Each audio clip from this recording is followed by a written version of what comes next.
আসসালামু আলাইকুম। আমি নাজমুল জামান টরন্টো থেকে বলছি। এখন আপনার টাইম কয়টা? আমার টাইম ঠিক 6টা বাজে আর কি, সকাল 6টা। বাংলাদেশের মানে 3টা বাজে আর কি। একটু ছোট কিছু কথা বলার জন্য আসলে সাধারণত আমি অনলাইনে মানে লাইভ আসি না। তা কিছুটা বলার অনুভব করতেছিলাম, তাই আসলাম আর কি। ছোট একটা কথা বলি আর কি। ছোট একটা 3-4 বছর আগে একটা কাহিনী বলি। তো আহ, রমনাতে যে সিরিডাপ মিলনায়তন আছে, সেখানে একটা আন্তর্জাতিক সেমিনার হচ্ছিল বাংলাদেশের অন্য যে ডেভেলপমেন্ট পার্টনারদের নিয়ে। তো সেমিনারটার বিষয়টা ছিল যে বাংলাদেশের অর্থনীতিটা কি হবে, পুরোপুরি কৃষি নির্ভর অর্থনীতি নাকি ইন্ডাস্ট্রিয়াল বেসড এগ্রিকালচার একটা অর্থনীতি হবে। তো ওই প্রোগ্রামে আমি উপস্থিত ছিলাম, আমাকে কিছু কথা বলতে হয়েছিল। আসলে আমার পড়াশোনা বা আমি যতটুকু আমার যে পরিসরে আমার গণ্ডি, আমার কর্মজীবন বলেন, পড়াশোনার যে বেসিসে করি, সেখানে অর্থনীতি বিষয়টা না। যাই হোক, আমাকে প্রোগ্রামটা উপস্থিত ছিলাম, আমাকে কিছু কথা বলতে হয়েছিল। তখন আমি কিছু কথা বলছিলাম, কিছু কথা। প্রোগ্রামটা যখন শেষ হলো, আমার কথাগুলো শেষে এক জাপানি নাগরিক, বাংলাদেশের মানে জাপান কূটনীতিক, জাপান এম্বাসিরই একজন কর্মকর্তা এসে আমাকে জিজ্ঞেস করলো যে ভাঙা ভাঙা ইংলিশে, যে আপনি কি ম্যাক্রো ইকোনমিস্ট স্পেশালিস্ট না মাইক্রো ইকোনমিক্স স্পেশালিস্ট। আর তখন তাকে আমি যে উত্তরটা দিয়েছিলাম, আসলে আপনি যে প্রশ্নটা করলেন যে ম্যাক্রো ইকোনমিক্স আর মাইক্রো ইকোনমিক্স, ব্যক্তিগতভাবে সামষ্টিক অর্থনীতি ব্যষ্টিক অর্থনীতি এর যেই সংজ্ঞাটাও আছে, সেটা আমি জানি না। আমি ইকোনমিক্স ছাত্র না। তো আহ, সেই কারণে হোক আর যেই কারণে হোক, ইকোনমিক্স নিয়ে খুব বেশি আমার জানাশোনা নেই, পড়াশোনা করিনি। ইকোনমিক্সের ডেফিনিশন জানতে হবে আমাকে, মাইক্রো বা ম্যাক্রো ইকোনমিক্স। তো আমি ওনাকে যেটা বলেছি, আসলে আমি আমার দেশটাকে চিনি, তো আমার দেশের প্রত্যেকটা রিজিয়নগুলো চিনি, বুঝি। ওই রিজিয়নের যেই বা ফসল, বা আপনি বলেন যে প্রোডাক্ট, বা আমাদের যে ধান চাল বা অন্যান্য যেসব অঞ্চলে কী কী কোন কোন জিনিসগুলো উৎপাদিত হয়, সেই জিনিসগুলো জানি। তো সেই আলোকে আমি আমার বক্তব্যটা কিছুক্ষণ আগে উপস্থাপন করছি। আমার দেশের অর্থনীতিটা আমি বুঝি। তো আমার দেশের অর্থনীতিটা কেমন কি হবে, বা আগামী 20 বছরের জন্য আমাদের অর্থনীতিটাকে আমরা কিভাবে সাজাবো, শিল্প নির্ভর অর্থনীতি না কৃষিভিত্তিক শিল্প অর্থনীতি দাঁড়াবো। তো আমার আসলে ম্যাক্রো নিয়ে আমার কোনো জানা নেই, বা আমি জানার চেষ্টাও করি না। তা পৃথিবীতে আসলে এখন একটা জিনিস আমি লক্ষ্য করতেছি, সেই বিষয়টা হচ্ছে একটা হচ্ছে রেডিক্যাল ইসলাম, মডারেট ইসলাম। এই নিয়ে অনেকে বলে যে আমি একজন রেডিক্যাল মুসলিম, আমি একজন মডারেট মুসলিম। আসলে এর ধর্মীয়গতভাবে যদি আমরা চিন্তা করি, ইসলামের অগ্রযাত্রাটা শুরু হয় ইব্রাহিম আলাইসাল্লামের মাধ্যমে, এর পূর্ণতাটা পায় হচ্ছে মোহাম্মদ সাল্লাহ আলাইসাল্লামের মাধ্যমে।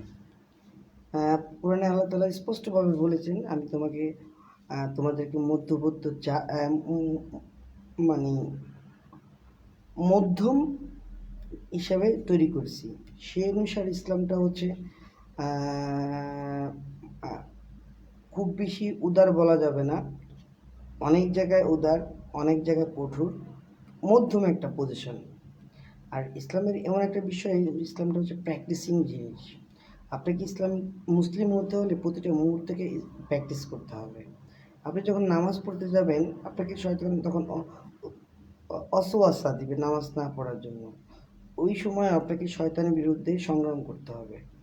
তো যদি সবসময় প্র্যাকটিসে না থাকেন, মুসলিম হওয়া যায় না। সো মুসলিম বলতে প্র্যাকটিসিং মুসলিম। আর আমাদের দেশের যে ইসলামটা যেভাবে এসেছে, আমাদের দেশে ইসলামটাই এসেছে হচ্ছে আহ, আরব ব্যবসায়ীদের মাধ্যমে। এই দেশে তারা বাংলাদেশে খুব ভালো কাপড় তৈরি হতো খুব প্রাচীনকাল থেকে। সমুদ্র তীরবর্তী অঞ্চলগুলোতে আরবরা এই দেশ থেকে ওরা মশলা নিয়ে আসতো, আমাদের থেকে কাপড় কিনতো। এর মাধ্যমে আর কিছু সুফি সাধকরাও এদেশে ইসলাম প্রচারের জন্য আসছে। ইসলামের বিষয়টা ছিল এরকম, ইসলামটা আসছে এদেশে বক্তিরউদ্দিন মোহাম্মদ খিলজি ছাড়া কোনো সময় বিজয়রূপী ইসলাম আসে নাই। যুদ্ধের মাধ্যমে হোক বা যেভাবে হোক ইসলামটা আসে নাই। সুফি সাধক এবং ব্যবসায়িকদের মাধ্যমে ইসলামে আসে। আর এখনকার প্রজন্ম বা আমাদের আগের প্রজন্ম খুব বেশি কোরআন হাদিস প্র্যাকটিস করে না ইসলামকে জানার জন্য। আমাদের আগেকার প্রজন্ম বলেন, আমাদের থেকে বয়স্ক বলেন, যারা ইসলামটাকে জানে, বিভিন্ন ওয়াজ মাহফিলে যে মসজিদের ইমাম সাহেবদের বয়ান শুনে, ওয়াজ মাহফিলের কিছু বক্তা আছে যারা দিন রাতের পুরো রাত কাটিয়ে দেয় নবী রাসূলের কিচ্ছা বলে, এখানে ভিতরে অনেকটা নিজের মতন করে বানিয়ে কথা বলে। আর হচ্ছে ইমাম সাহেবদের বা মসজিদের ইমাম সাহেবদের শুক্রবার জুমার সময় তারা অনেক কিছু জানে, জানা সত্ত্বেও তারা অনেক সময় সত্য কথা বলতে পারে না। কারণ হচ্ছে তার চাকরি বাঁচানোর জন্য, ম্যানেজিং কমিটিকে সন্তুষ্ট রাখার জন্য সে ইচ্ছা করলে অনেক কিছু বলে না, ইচ্ছাকৃতভাবে এইসব বিষয়গুলো এড়িয়ে যায়। আর এদেশের আলম তৈরি হয় আসলে দুইটা পর্যায়ে। একটা হচ্ছে এই দেশের ইসলামী শিক্ষা ব্যবস্থাটা দুইটা ধরনের। একটা হচ্ছে কওমি বা যেটা দেওবন্দের মাধ্যমে সৃষ্টি, আর একটা হচ্ছে আলিয়া শিক্ষা ব্যবস্থাটা, যেটা হচ্ছে আমাদের সাধারণ যে শিক্ষা ব্যবস্থা ব্রিটিশদের তৈরি, সেই শিক্ষা ব্যবস্থাটা। দুইটার মানে কিন্তু একটা দুইটাই এই শিক্ষা ব্যবস্থার মধ্যে কনফ্লিক্ট আছে। হ্যাঁ, দেওবন্দের যেই কওমি শিক্ষা ব্যবস্থা আর হচ্ছে আলিয়া মাদ্রাসায়, দুইটা দুই মানে দুই মেরুতে অবস্থান করে। তো অবস্থান করার কারণে আসলে দুইটা মেরু তারা একে অন্যকে কেউ পছন্দ করে না। আলিয়ারা দেওবন্দিদেরকে ভালোবাসে না, দেওবন্দি আলিয়াদের ভালোবাসে না। আর দেওবন্দি ইসলামরা যে আসলে মূল ইসলামের যে মূল ট্রেন্ড, ইসলামের একটা প্রত্যেকটা জিনিসের মুভমেন্টেরই বা প্রত্যেকটা ধর্ম, ইসলামটাকে আমি সেইভাবে ধর্ম মানে অকেজনালি ইসলাম কোনো ধর্ম না, আনুষ্ঠানিকভাবে ইসলাম কোনো ধর্ম না। ইসলাম হচ্ছে একটা জীবন ব্যবস্থা, ম্যানুয়াল। আপনি একটা জিনিস কিনতে যাবেন, যেখানে একটা ম্যানুয়াল দিবে, ইউজার গাইড দিবে, ইসলাম সেটাই হচ্ছে আল্লাহ তাআলা দুনিয়া আপনাকে পাঠিয়েছে, সাথে একটা ম্যানুয়াল বই দিয়ে দিয়েছে, সেটা হচ্ছে কোরআন এবং হাদিস।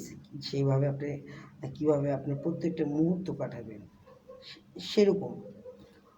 তো দেওবন্দের যে বই সিলেবাস আছে, সেই সিলেবাস দেখতে গেলে আপনি এখানে ফার্সি, উর্দু, আরবি ভাষার যে কিতাবগুলা, সেখানে ইমামদের কিছু আহ, ইমামদের কিছু যে আমাদের যে মাঝহাব আছে তাদের মধ্যে নিজেদের মধ্যে কনফ্লিক্ট আছে।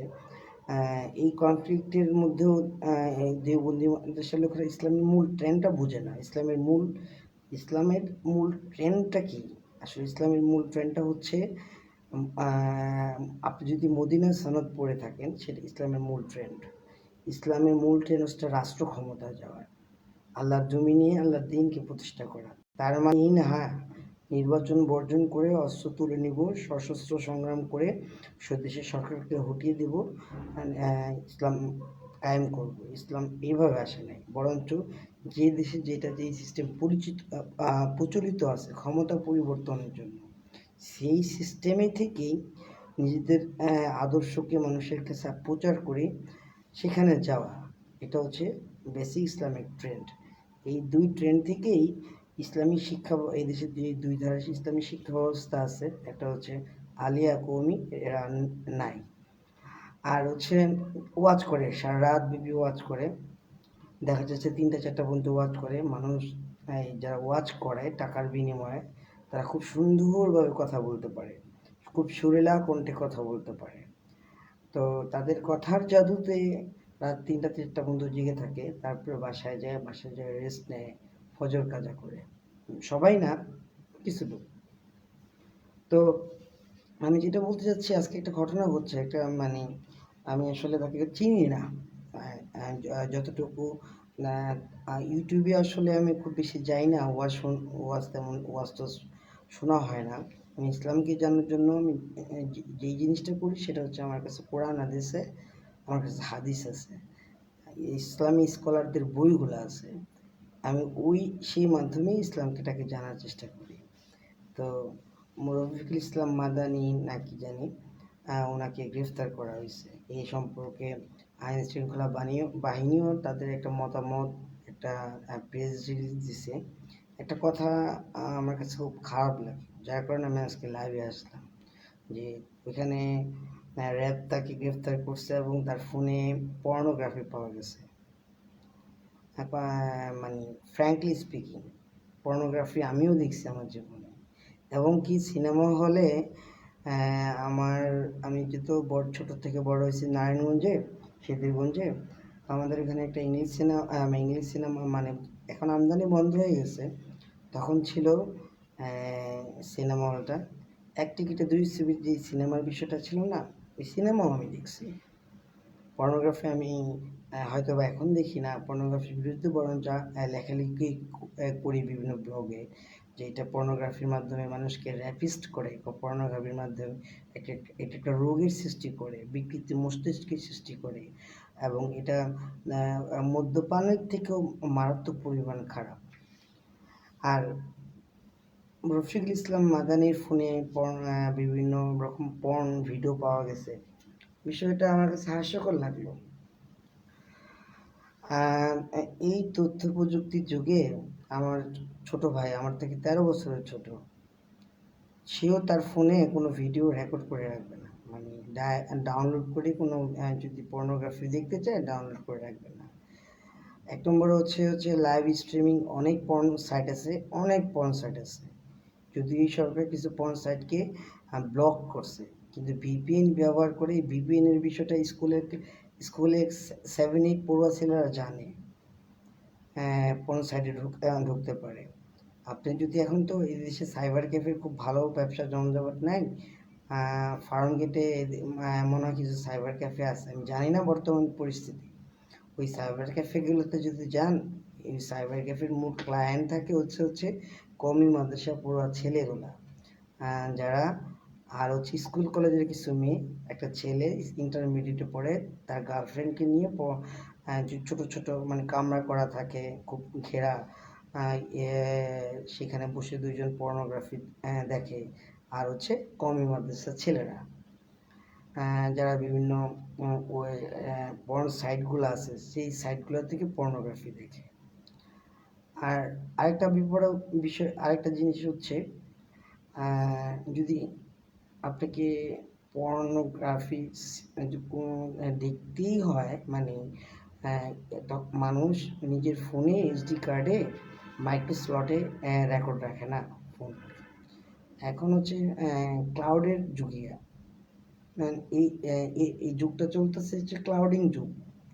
সব কিছু সব জায়গায় গুগল ড্রাইভ আছে, তারপরে আরও অনেক আইফোনের ড্রাইভ আছে, ক্লাউড সিস্টেম আছে, তারপর ড্রপ বক্স আছে, অনেক ক্লাউডিং অনেক অনেক প্রতিষ্ঠান আছে। রফিকুল ইসলাম মাদানি যেহেতু ইউটিউব ফেসবুকের মাধ্যমে ওনার মানুষ সবাই জানে, নিশ্চয়ই ছোট জ্ঞানটাও তার মধ্যে আছে। পর্নোগ্রাফি নিশ্চয়ই তার ফোনে মানে ফোন মেমোরি যে স্টোরেজ করে রাখবে না, ফোন বা এসডি কার্ড স্টোরেজ করে রাখবে না। তার যদি পর্নোগ্রাফি দেখতে ইচ্ছা করে, সে সরাসরি বিভিন্ন পর্ন সাইট থেকে দেখবে। তা হাস্যকর একটা কথা বললো, র্যাবের যে প্রেস রিলিং, এটা আমার কাছে খুবই হাস্যকর লাগলো, যে পর্নোগ্রাফি পাওয়া গেছে। তার এলিগেশন অনেক থাকতে পারে এদেশে এখন।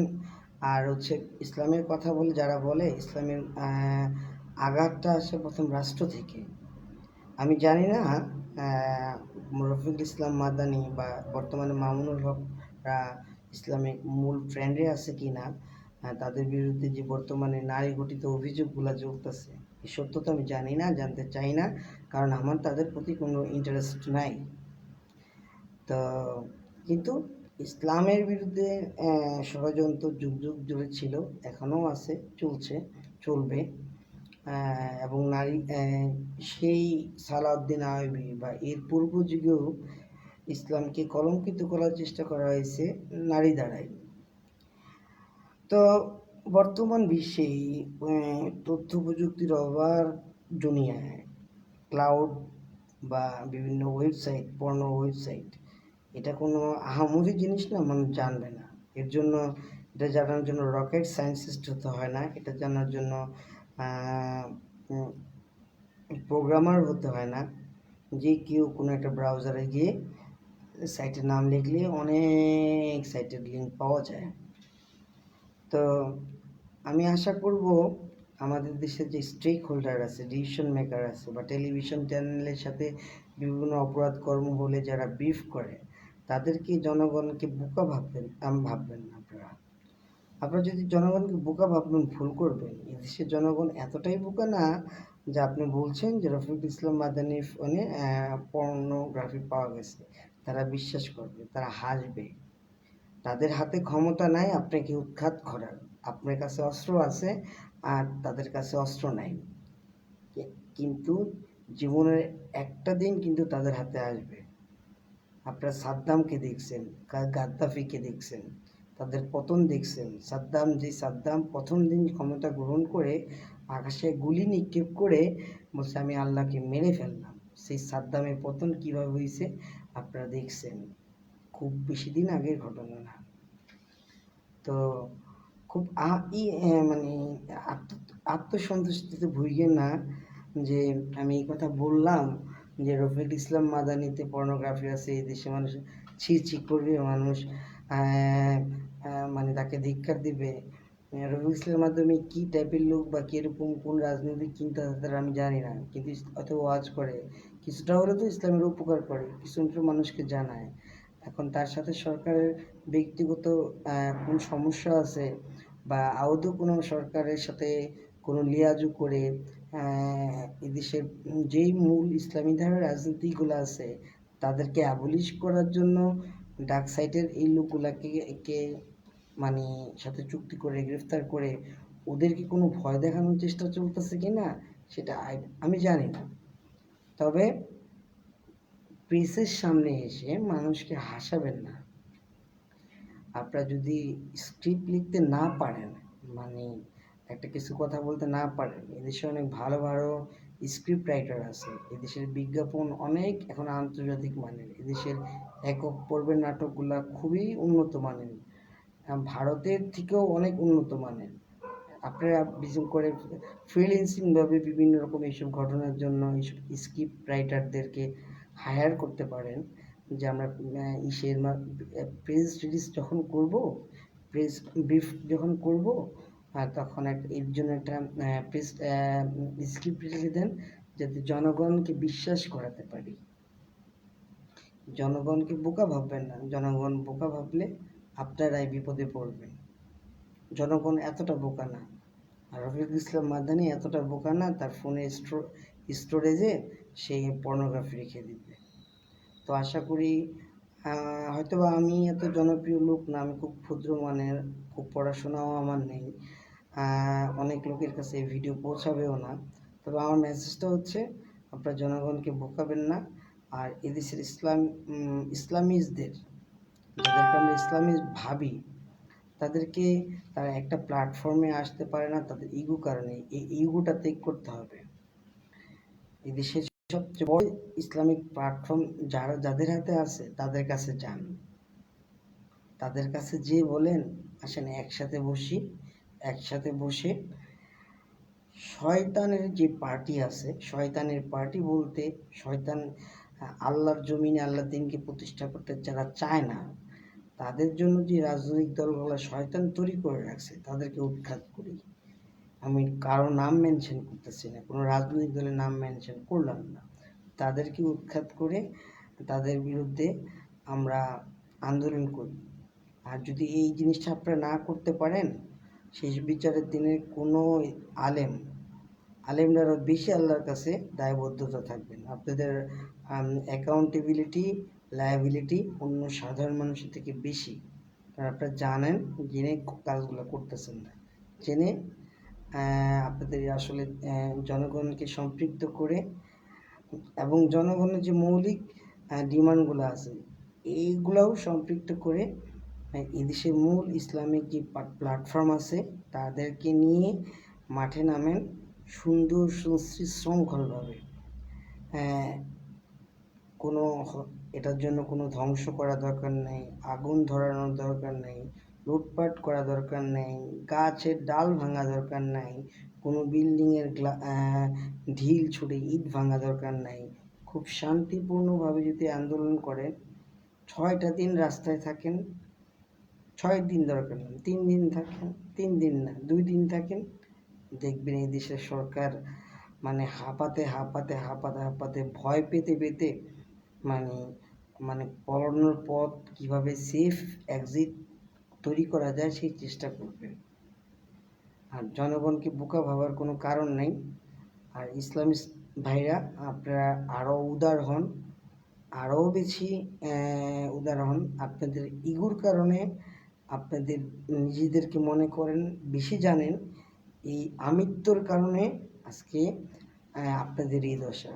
এখান থেকে সরে এসে উদার মানসিকতাকে নিয়ে ইসলামী যে মূল প্ল্যাটফর্মের রাজনৈতিক দল আছে তাদের সাথে একাত্ম হয়ে তাদের কাছে যান, আসেন চলেন আমরা সবাই খুব ভালোভাবে মিলেমিশে, কোনো ধরনের এক্সট্রিমিজমে যাওয়া দরকার নেই, খুব শান্তিপূর্ণভাবে আন্দোলন করা যেতে পারে। তাহলে ইসলামের সৌন্দর্যটা ফুটে উঠবে। ইসলামের যেই আল্লাহ তাআলা যেই জীবন বিধান দিছে সেই জীবন বিধান এদেশে প্রতিষ্ঠিত করা সম্ভব। আফগানিস্তানের মতন অস্ত্র ধরা দরকার নেই, বা সিরিয়ার মিলিশিয়াদের মতন অস্ত্র হাতে নেওয়া দরকার নেই। শুধু রাস্তায় নামে মানুষকে শাহবাগের গণজাগরণ মঞ্চের মতন 3টা হসপিটালকে বন্ধ করে ওরকমও কাজ করা দরকার নেই। মানববন্ধনই করেন, 3টা দিন রাস্তায় থাকেন, দেখবেন এদেশের সরকার একেবারে মানে সোজা হয়ে গেছে। সো আজকে আর কথা বলবো না, কারণ আমি আসলে সেই পর্যায়ে সেলিব্রিটি না, সেই পর্যায়ে বড় মানুষ না, তেমন পড়াশোনা নাই, তেমন জানা নেই। যতটুকু জানলাম একটুখানি আপনাদের কাছে সাথে শেয়ার করার চেষ্টা করলাম। আজ থেকে আর চেষ্টা করব লাইভে আসার, কারণ আমি আসলে সুন্দর করে কথা বলতে পারি না, কিন্তু একটা মেয়ে ফারজানা ববি নামে একটা মেয়ে, ছাত্র দলের এক নেতা, ঢাকা বিশ্ববিদ্যালয়ের গার্লফ্রেন্ড ফারজানা ববি, ও ঢাকা বিশ্ববিদ্যালয়ে বরিশাল বিশ্ববিদ্যালয় থেকে পড়াশোনা করে এসে ঢাকা বিশ্ববিদ্যালয়ে মাস্টার্স করছে সোসিওলজিতে বা সোশিয়াল ওয়েলফেয়ার, এরকম যে কোনো একটা সাবজেক্ট, যে আমি নাকি কথাই বলতে পারি না। তো কথা আসা বলা শেখা দরকার, শেখার জন্য মাঝে মধ্যে লাইভে আসবো। আপনাদের সাথে যদি আপনাদেরকে যদি পাই ভালো লাগবে, আর যদি আপনারা উৎসাহ দেন আরও ভালো লাগবে। ভুল ত্রুটিগুলো বলবেন, ইনশাল্লাহ ভুল ত্রুটিগুলো সংশোধন করার চেষ্টা করব। আমার নিজের জ্ঞান অর্জন করা আরও দরকার আছে, প্রত্যেকেই দরকার আছে। আর ইসলামী ভাইদের প্রতি আমার আকুল আবেদন, আপনারা ঐক্যবদ্ধ হন। আর প্রশাসনের কাছে যেটা বলতেছি, আমি কাউকে ভয় পাই না, আমি এই দেশের প্রধানমন্ত্রী শেখ হাসিনাকে ভয় পাই না। 2 দিন আগে এমপি নিক্সন আমার ফোন নম্বর পায় নাই, আমার ইউনিভার্সিটি রেজিস্ট্রারের কাছে ইচ্ছা মতন গালবন্ধ করছে। তো পরিশেষ নিক্সনকে বলে দিতে চাই, আপনার মতন আপনার জন্মটা কি মানুষ কোন ঔরসে হয়েছে আমি জানি না, কোনো মানুষের ঔরসে হয়েছে কিনা, কোনো পুরুষের ঔরসে হয়েছে কিনা আমি জানি না, আই ডাউট ফিল করি। আপনি যদি বুক থাকে, বুকের সাহস থাকে, আপনি অন্য কোনো ব্যক্তি না, আমার সাথে লড়তে এসেন, আমার রেজিস্ট্রারের কাছে যান না, আমার ইউনিভার্সিটির ভিসিকে ফোন করেন না। আমার ইউনিভার্সিটির ভিসি একজন আমেরিকান, রেজিস্ট্রার একজন ব্রিটিশ নাগরিক, তারা খুব ভদ্রলোক, তারা আপনার কথাগুলো শুনছে, আপনার গালিগুলাকে রিপ্লাই করে নাই। যদি লাগতে আসেন নিক্সন চৌধুরী সাহেব, আমার সাথে লাগতে আসেন। আপনার কতটুকু দৌড় আর আমার কতটুকু দৌড়, মানে আপনার রাজনৈতিক ক্ষমতা আছে, মাসেলস পাওয়ার আছে, অস্ত্রের পাওয়ার আছে, কিন্তু আমার হয়তো বা সেটা নাই, কিন্তু আমার যে পাওয়ারটা আছে সেই পাওয়ারের কাছে আপনি টিকে থাকতে পারবেন না, ধূলিসাৎ হয়ে যাবেন আপনি। কারণ আপনি জেনে জানেন আমি কোন মিডিয়ায় কোথায় কাজ করি। হ্যাঁ, আপনাকে চ্যালেঞ্জ দিলাম, থ্রেট দিয়ে গেলাম নিক্সন চৌধুরী সাহেব, এই কথাটা মনে রাখবেন। তো আল্লাহ হাফেজ, আমার শুভ সকাল। আপনারা যারা ঘুমান নাই, ঘুমাতে যান, তাদের জন্য শুভরাত্রি। একটি সুন্দর ঘুম হোক, একটি সাউন্ড স্লিপ থাকুক, সুস্থ থাকবেন। আল্লাহ হাফেজ।